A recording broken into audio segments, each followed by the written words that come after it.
आपके कौन सा रे ऑप्टिक्स का refraction at spherical surface, refraction at spherical surface देख रहा हूँ क्या रहने दो अपना करते हैं नया स्टूडेंट आगे जब तो क्वेश्चन अपना है refraction at spherical surface,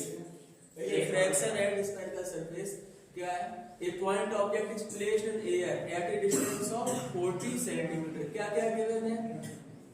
40 centimetre from a concave refracting surface, refracting surface कौन सी है concave, refracting surface concave, concave means focal length कैसी होगी, फोकल लेंथ कैसी होगी नेगेटिव, फोकल लेंथ नेगेटिव, यहां से एक चीज क्लियर होगी at a distance of 40 centimetre from a concave refracting surface of refractive index 1.5 if radius of curvature of the spherical surface is 20 centimeter calculate the position of the image। तो लिख लेते हैं given में क्या क्या given में हो गया, एक तो ये गिवन में हो गया फोकल लेंथ क्योंकि कैसी है कॉनकेव है, कॉनकेव की फोकल लेंथ हम लोग नेगेटिव कंसीडर करते हैं और कॉन्वेक्स की फोकल लेंथ पॉजिटिव, ठीक है तो नेगेटिव कितनी दी है फोकल लेंथ या फिर रेडियस ऑफ कर्वेचर, यहाँ पे आप क्या कंसीडर करेंगे रेडियस ऑफ कर्वेचर, कॉनकेव की नेगेटिव क्योंकि किस टाइप का होगा कॉनकेव, लेफ्ट में आ रही है इसका सेंटर कहां पे आ रहा होगा लेफ्ट में, तो रेडियस किस साइड में आ रही होगी लेफ्ट में, ये मान लीजिए अपना सेंटर है, यहां से यहां तक क्या होगी रेडियस होगी, ये क्या होगा आपका सेंटर होगा या पोल होगा, पोल हम मिरर में कंसीडर करते हैं, यहाँ पे हम सेंटर कंसीडर करेंगे, सेंटर से लेफ्ट में आ रही है इसकी radius of curvature negative, okay तो रेडियस नेगेटिव हो गई, रेडियस कितनी गिवन है r equal -20 centimetre, radius given होगी और क्या गिवन है व्यू, ऑब्जेक्ट डिस्टेंस कितनी है 40, तो u इक्वल u हमेशा कैसा लेंगे माइनस में, तो कितना दिया है -40 सेंटीमीटर, रिफ्रैक्टिव इंडेक्स दिया है कितना दिया है 1.5, पूछ क्या रहा है calculate the position of the image, position of image पूछ रहा है। अब देखो ट्रिक याद करो,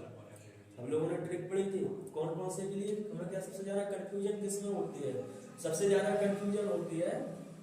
लेंस मेकर्स फार्मूला और refracting at spherical surface and thin lens formula, तीन फार्मूला को यूज करने की ट्रिक, तीन फार्मूला को कहां पे यूज करेंगे, कौन सी ट्रिक, थोड़ा ट्रिक देख लेते हैं।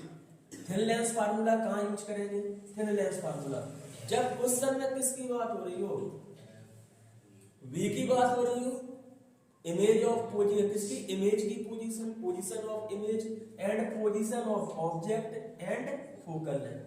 अगर तीन चीजों का डिस्क्रिप्शन हो मींस क्या है इमेज पोजीशन ऑब्जेक्ट पोजीशन दी हो सकता है फोकल लेंथ पूछ रहा हो, या फोकल लेंथ दी हो सकता है इमेज पोजीशन पूछ रहा हो, जब ये तीन चीजों की बात हो रही होती है किसकी केवल इमेज पोजीशन का डिस्क्राइब हो, ऑब्जेक्ट पोजीशन डिस्क्राइब हो और फोकल लेंथ डिस्क्राइब हो, तब हम ये वाला यूज करेंगे, सिंपल है। और इन दोनों में सबसे ज्यादा कंफ्यूजन होती है बात में कौन कौन से, एक रिफ्रैक्टिंग सरफेस स्फेरिकल क्या रिफ्रैक्शन एट स्फेरिकल सरफेस, एक इसका फार्मूला स्फेरिकल सरफेस पे रिफ्रैक्शन और लेंस मेकर फार्मूला, इन दोनों में सबसे ज्यादा कंफ्यूजन, तो refraction at spherical surface formula कौन सा यूज करेंगे μ2 upon v minus v1 upon u equal μ2 minus v1 upon r, किसकी बात हो रही हो, अगर रिफ्रैक्टिव इंडेक्स की बात हो रही हो कॉमा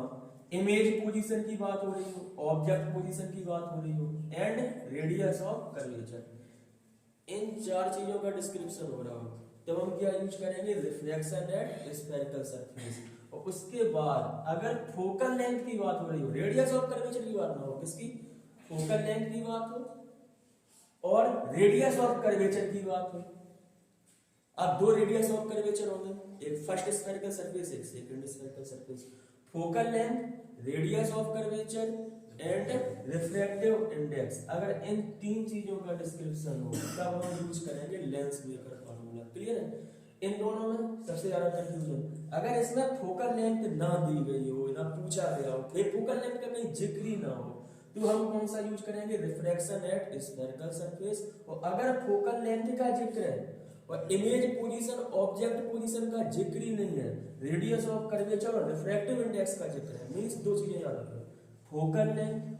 और रिफ्रैक्टिव इंडेक्स। अगर ये दो चीजें मिल रही हैं एक साथ एक ही क्वेश्चन में, तो हम यूज करेंगे लेंस मेकर फार्मूला। और अगर रिफ्रैक्टिव इंडेक्स नहीं मिल रहा है, केवल फोकल लेंथ मिल रही है, इमेज पोजीशन ऑब्जेक्ट पोजीशन मिल रही है, तो यूज करेंगे थिन लेंस फार्मूला। और अगर मेरे पास refractive index, image position, object position और रेडियस ऑफ कर्वेचर का जिक्र हो रहा है, फोकल लेंथ का जिक्र ही नहीं हो रहा है, रिफ्रैक्टिव इंडेक्स और रेडियस ऑफ कर्वेचर का जिक्र हो रहा है, तो हम यूज करेंगे reflection eight spherical surface. Okay, तो अब कर लेते हैं स्टार्ट। तो अपने फार्मूला में देखो क्या क्या आ रहा है, image position, object position, radius of curvature और रिफ्रैक्टिव इंडेक्स। 4 चीजों का डिस्क्रिप्शन है, हमने गिवन में जो डाटा लिखा उसमें 4 चीजें मिलेंगी। कौन कौन सी, radius of curvature, object distance, refractive index and image position पूछ रहा है। तो हम कौन सा फार्मूला यूज करेंगे देख के बता दो, कौन सा फार्मूला यूज करेंगे, हम लोग फार्मूला यूज करेंगे रिफ्लेक्शन एट स्फेरिकल सरफेस। कर लेते हैं, तो फार्मूला यूज करेंगे, क्या फार्मूला मेरा कौन सा अप्लाई होगा, μ2 upon v minus μ1 upon u is equal to μ2 minus μ1 upon r। Put करो वैल्यू, μ2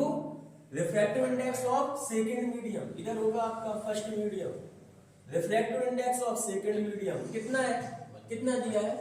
1.5 अपॉन ऑब्जेक्ट पोजीशन या इमेज पोजीशन, भी क्या शो करेगा, इमेज पोजीशन पूछ रहा है, minus μ1 refractive index of first medium, तो किस में रखा होगा, एयर में, पहले दिया है फर्स्ट मीडियम कैसा है, एयर। ऑब्जेक्ट किस में रखा है, एयर में। जिसमें ऑब्जेक्ट रखा होता है उसको लेते हैं मीडियम 1 और जिसमें इमेज बनती है उसको लेते हैं मीडियम 2। तो μ1 कितना हो जाएगा, एयर का refractive index 1 upon object position कितनी दी है, u इक्वल -40, पुट कर लेंगे -40 is equal to μ2 1.5 minus 1 upon radius of curvature कैसी है, कॉनकेव है, कॉनकेव है तो क्या लेंगे माइनस में, कहां पे रेडियस ऑफ कर्वेचर, ये रेडियस ऑफ कर्वेचर हम कैसी लेंगे माइनस में, कितनी -20 सॉल्व कर लेंगे, कितना आ जाएगा, यहां पे सॉल्व कर लेते हैं, करते हैं सॉल्व, कितना माइनस माइनस प्लस, प्लस होके उस साइड जाएगा क्या हो जाएगा माइनस में, तो कितना आ जाएगा 1.5 upon v is equal to, ये कितना बचेगा 0.5 अपॉन -20, ये माइनस माइनस प्लस इस साइड जाएगा माइनस, कितना हो जाएगा -1 अपॉन 40। ओके, सॉल्व कर लेते हैं, माइनस कॉमन ले लो, 1.5 upon v is equal to minus minus common आ जाएगा, क्या बचेगा एलसीएम 40, यहाँ कितना आ जाएगा 0.5 into 0.5 into 2, 0.5 into 2 plus 1, 1.5 upon v is equal to minus कितना आ जाएगा 1 प्लस 1 2 अपॉन 40। ओके, ऐसे लोकल करा लेते हैं, तो कितना 1.5 into 40 is equal to -2 into image distance v, solve कर लो, 1.5 इंटू 40 कितना आ गया 60 equal -2v, v equal 60 upon -60 upon 2 is equal to -30। Clear, image distance कितनी आ गई -30, मींस माइनस में आ रही है, क्या इंडिकेट कर रहा है, इमेज कहां बन रही होगी, सेम मीडियम में जिसमें ऑब्जेक्ट रखा है, मींस एयर में ही इमेज बन रही होगी। क्लियर।